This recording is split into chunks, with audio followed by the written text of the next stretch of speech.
मेरी सर्जरी के लिए जब मैं लेटी थी अपने ऑपरेशन टेबल पर, तो मैंने बस परमेश्वर से यही प्रार्थना की थी कि ये हाथ परमेश्वर आपके हों, डॉक्टर के नहीं। डॉक्टर सीमा एक पत्नी होने के साथ साथ एक कामयाब कर्मचारी भी थीं। वो हम सब लोगों की तरह अपने रोज के कामों में व्यस्त रहती थीं। लेकिन अचानक एक दिन वो एक ऐसी दुविधा में पड़ गईं जिसका ख्याल उनके मन में कभी नहीं आया था।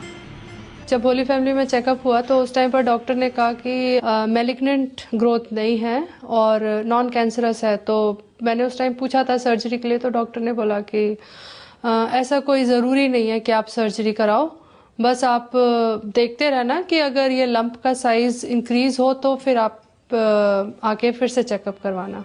सीमा ने इस फोड़े पर ज्यादा गौर नहीं किया, लेकिन जब इस लंप का साइज बढ़ता गया तो सीमा ने फिर से डॉक्टर से मिलने का फैसला किया। तो डॉक्टर का फोन आया था और उसने कहा कि आप शाम को हमारे यहाँ आ जाइए हॉस्पिटल में और आपकी रिपोर्ट के बारे में डिस्कस करना है। तो लेकिन वो डॉक्टर बार बार इंसिस्ट कर रहा था कि आप अकेले मत आना, किसी के साथ आना, हस्बैंड के साथ आना और किसी के साथ आना, अकेले नहीं आना है। थोड़ी देर में मेरी भाभी आ गई थी, तो मैंने उनसे बोला कि ऐसे डॉक्टर का फ़ोन आया है और मुझे तो उसने कुछ बताया नहीं, लेकिन मुझे ऐसा लग रहा है कुछ प्रॉब्लम है, तो आप एक बार बात कर लो। तो मुझे पता था कि अगर डॉक्टर का फ़ोन आया है तो अगर बिनाइन रिपोर्ट है वो बताने के लिए तो डॉक्टर फ़ोन नहीं करेगा। अगर डॉक्टर कुछ हमसे बातचीत करना मांग रहा है तो वो ज़रूर कुछ ऐसी न्यूज़ हमें देना मांग रहा है कि वो सही नहीं है। इसने मेरे से पूछा भाभी क्या हो गया, तो मैंने इसको बताया नहीं, मगर मैं अपने आंसू नहीं रोक पाई। मैंने कहा नहीं बेबी, जो भी कुछ हुआ है परेशान होने की ज़रूरत नहीं है, सब ठीक हो जाएगा। करीनी आप बताओ क्या हुआ। तो भी मैंने इसको बताया नहीं, मैंने सिर्फ इसको अपने सीने से लगा के इसलिए लिए मैंने ज़ोर से प्रार्थना करी और मैंने कहा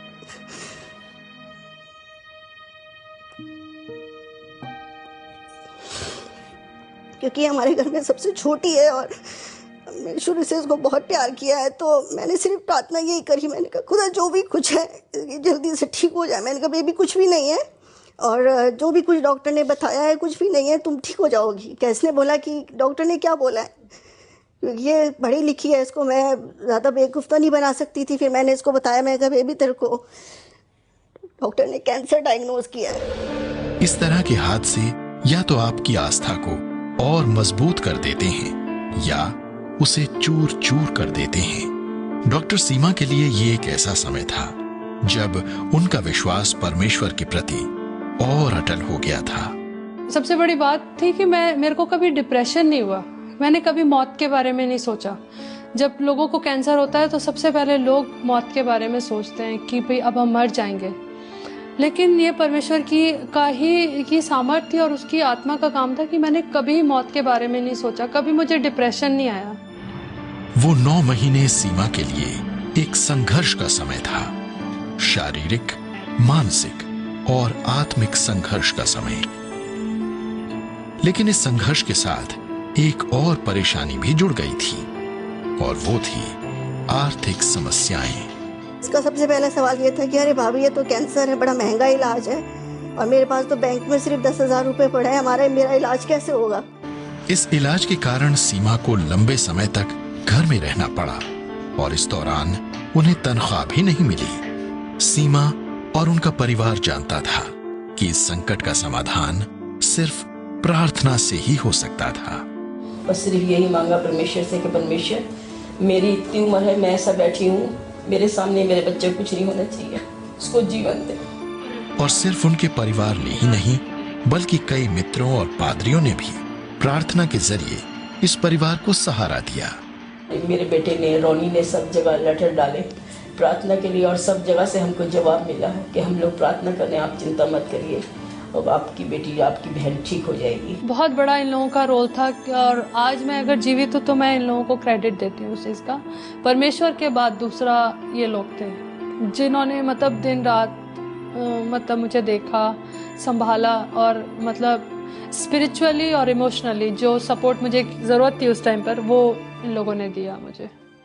भावनात्मक समर्थन और प्रार्थना के साथ साथ आर्थिक मदद भी उन तक पहुंची। पैसों की चिंता कर रहे थे तो उस टाइम पर जो लेप्रेसी मिशन में जो मेरा ड्यू था या जो भी मेडिकल का वो लोग देते हैं वो जो हमारा अकाउंटेंट था उज्जवल, वो पैसे लेकर आया था उस टाइम पर कैश, और EFI से भी वो लोग कैश पैसे लेकर आए थे। हम लोगों के पास ऐसा कोई बैंक बैलेंस नहीं था, मगर कभी हमें निराशा का मुंह नहीं देखना पड़ा, ना ही हमें किसी के सामने हाथ फैलाने पड़े। करीब 1 साल बाद सीमा ने फिर से the leprosy mission media centre join कर लिया। शारीरिक रूप से तो वो टूट चुकी थी, लेकिन आध्यात्मिक रूप से वो और मजबूत हो गई थी। फिर प्रभु ने उनके जीवन में एक और चमत्कार दिखाया। मुझे नहीं पता कैसे परमेश्वर ने मेरे लिए रास्ता खोला और मुझे वो जॉब मिली। मेरे को सैलरी बताई तो मुझे अपने कानों पे यकीन नहीं हुआ, और परमेश्वर ने, क्योंकि मैं जानती हूँ परमेश्वर मेरे साथ है और उसने मुझे सामर्थ दी।